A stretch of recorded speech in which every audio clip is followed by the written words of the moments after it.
Hi, welcome. It's me, Dr. Khaled Sadek, and you've tuned in to another episode of my virtual global clinic. Good evening. For those of you who are new to the channel, welcome. If you're those watching on the replay, welcome. I'm Dr. Khaled Sadek, and I specialize in the removal of cysts and lipomas, and I dedicated my YouTube channel demonstrating the kind of surgery that is involved. So it's really to showcase the services that we provide at lipomacyst.com, your one-stop shop for lipoma and cyst treatment. Remember, you can also find me on Twitter, Instagram, and Facebook with the handles Dr. Khaled Sadek. This show primarily involves taking questions on topics which our viewers have submitted. So if you would like a medical topic covered, then please don't hesitate to send me a message either on Instagram or in the comment section about the topic you want me to cover. Today's topic is rheumatoid arthritis, and we'll be talking about that in a little while.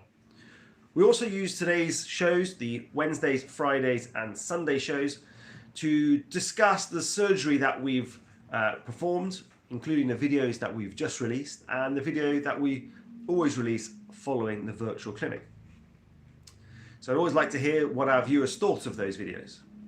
In the next clip, we're going to go back to our face cyst series, and we've got a very common epidermoid cyst on a male just above the beard there, and you can see how we go about removing it. It's a very common presentation and it's very, very disfiguring. When you think about the face, you like to see beauty, symmetry.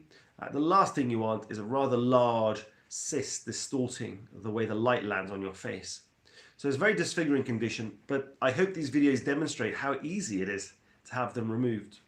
And in our time, we've seen some very, very large epidermoid cysts and in various locations on the face. So take a look, don't be shy, reach out to me at lipomacyst.com.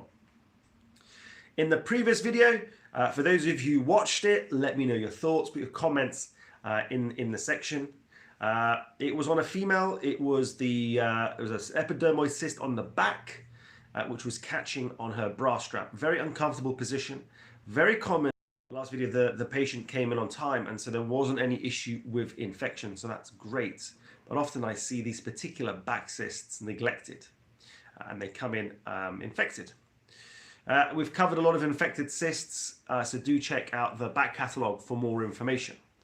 We'll also be developing an e-commerce store where you can buy nutritional supplements as well as a host of other products. And that will be at drkhaledsadek.com. That is in the pipeline, so stay tuned. Let me know if you want to see any particular products in there. I know mugs and pillows are very popular. So let's begin by talking about rheumatoid arthritis, a very common condition. If you have any questions while I'm talking about rheumatoid, please let me know. We've got the producers in the back, they're taking questions and they'll be feeding me those questions as I talk, so please ask questions.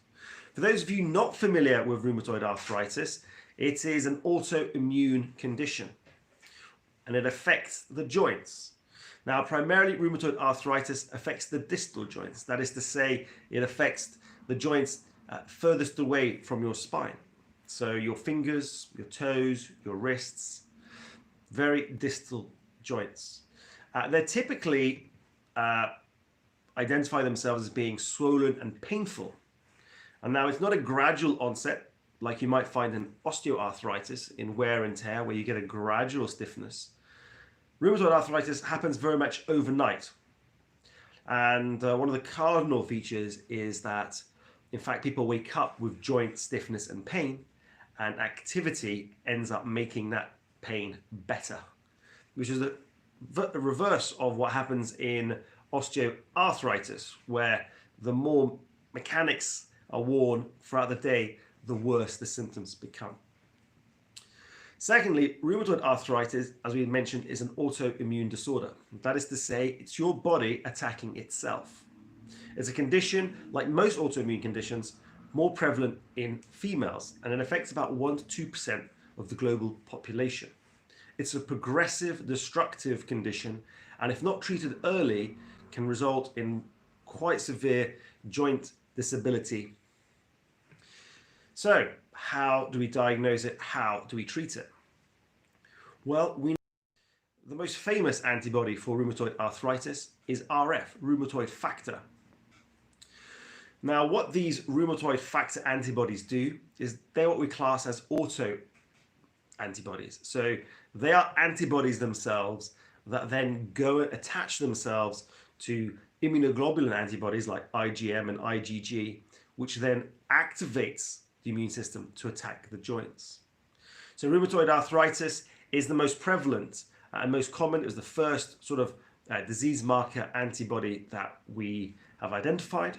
However, we know that in 70% of cases, rheumatoid factor is present, but there is still about a third of that population where rheumatoid factor is not present. And in those conditions, we call them seronegative arthritis.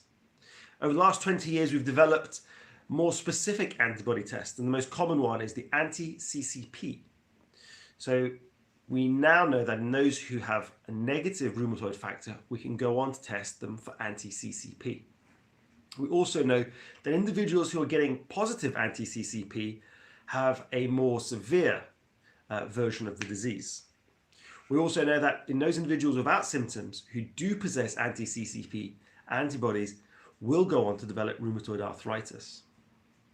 We mentioned that rheumatoid arthritis can happen overnight, and it's a polyarthritis, so it affects many joints, and it's symmetrical, unlike osteoarthritis.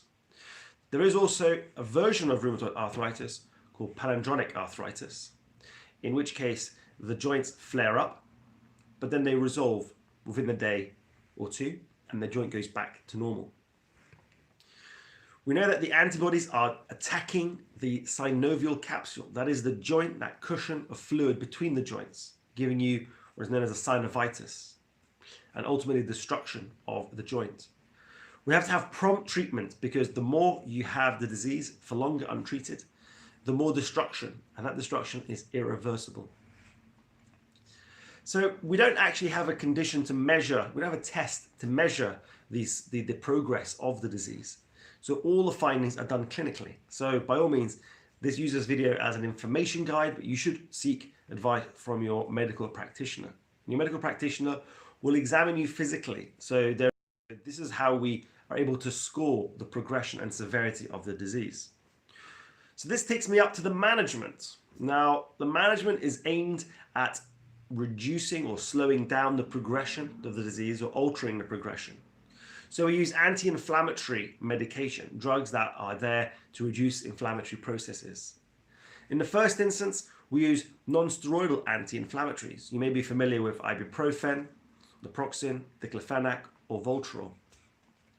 So these will reduce the degree in which the autoimmune process is happening and reduce the destruction of the joints.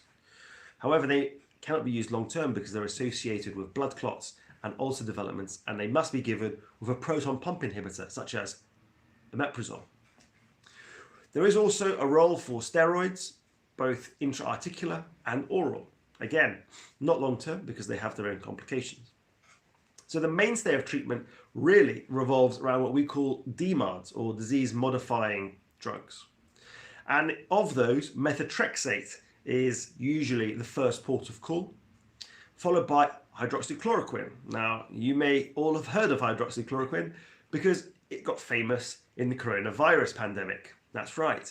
It was hailed as being the wonder drug for coronavirus, but it's actually used as a DMARD in rheumatoid arthritis.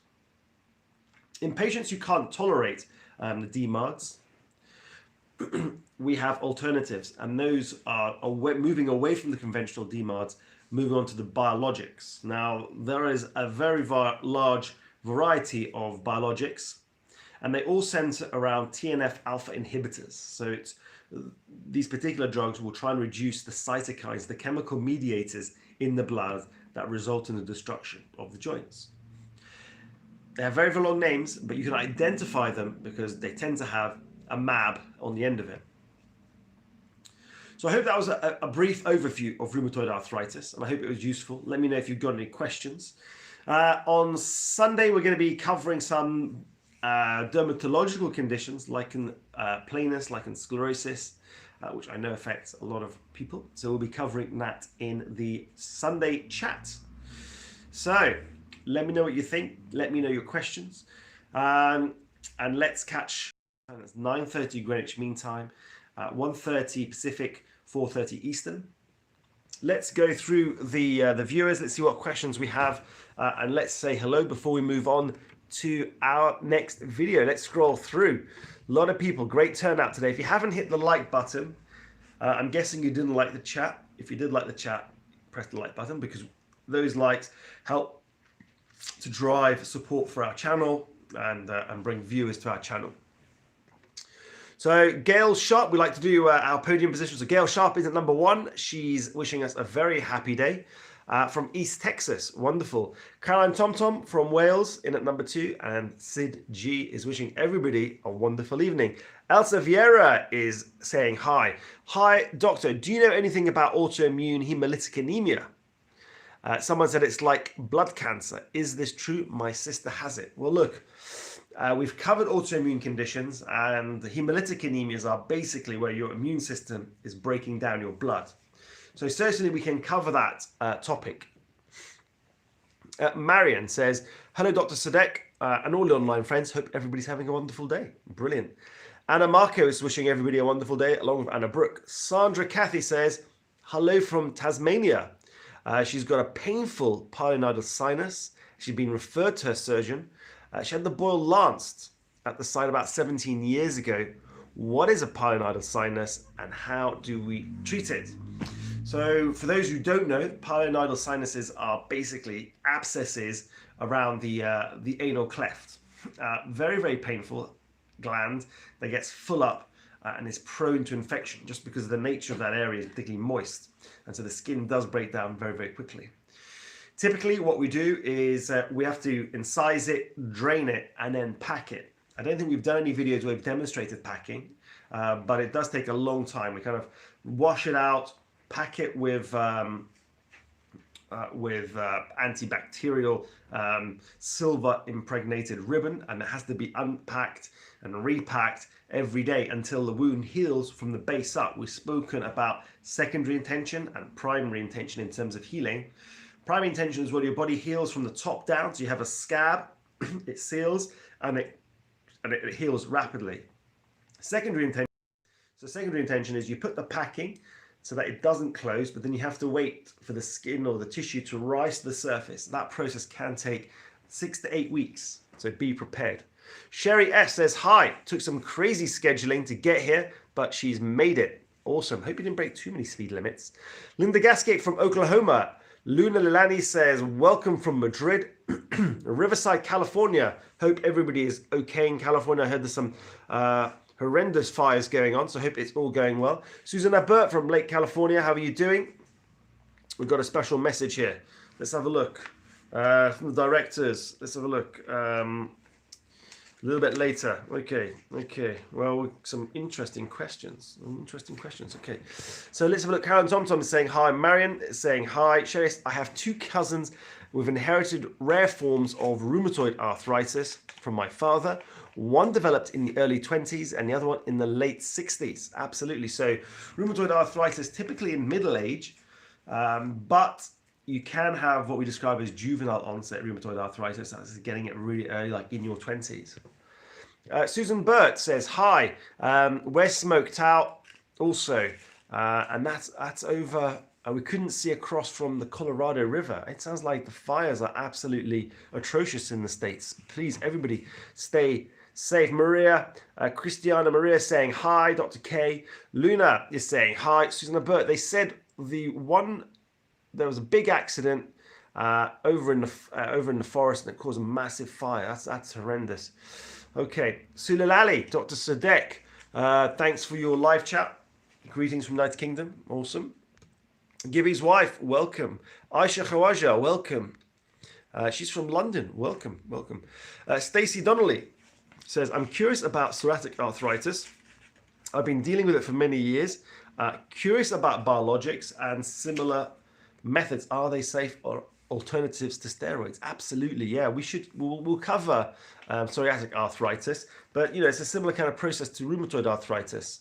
Bruce Davies, Bridget Schumacher, Sue Todd, Dr. Sarah Sadek from our orthodontist welcome. Paul Deason.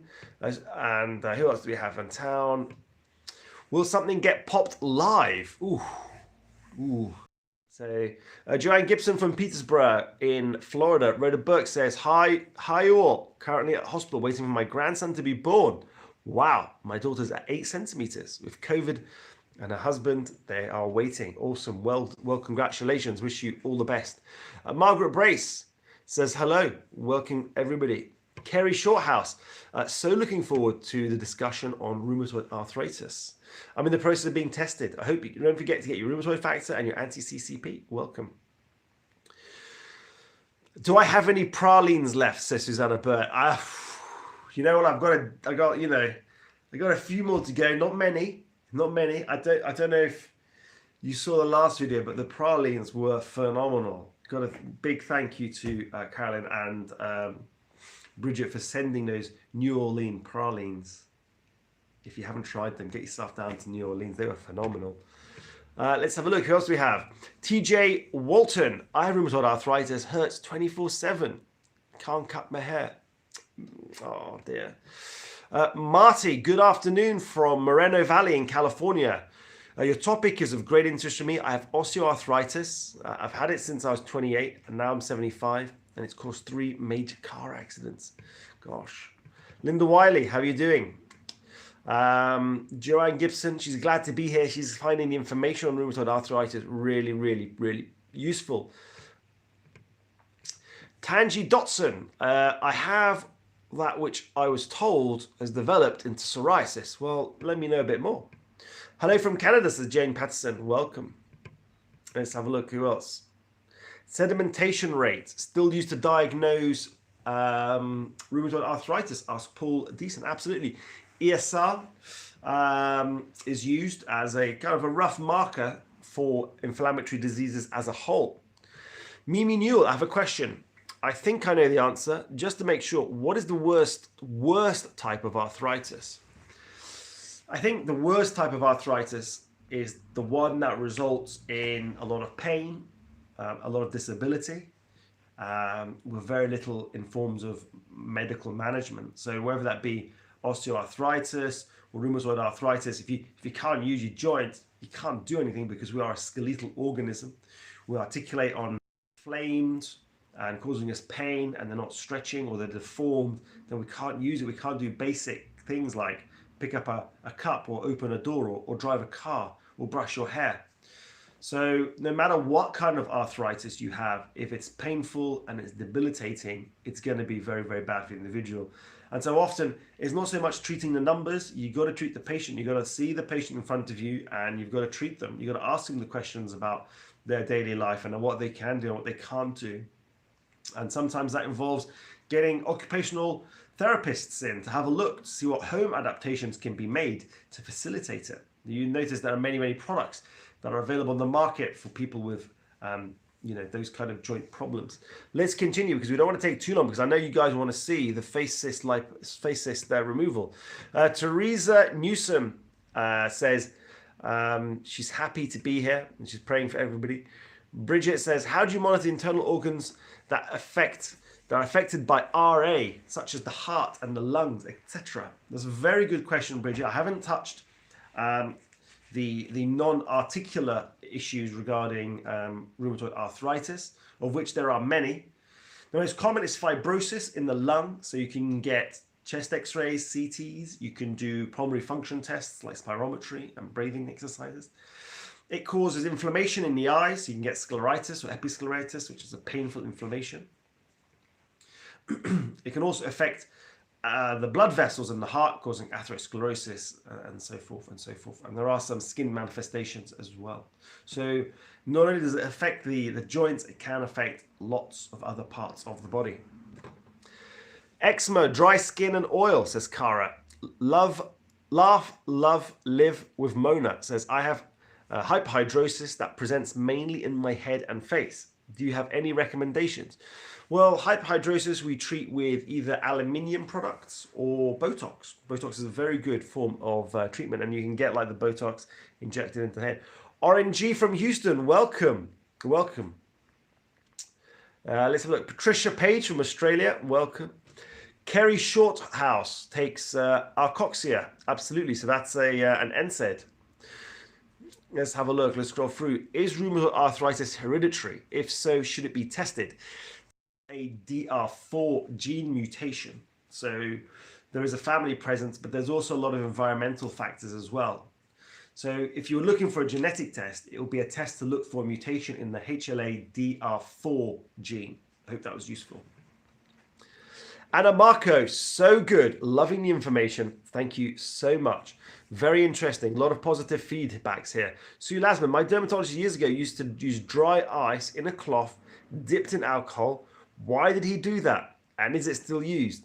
No, I wouldn't recommend putting dry ice on anybody's skin, but he might want to do that if he's like treating like a wart or a verruca.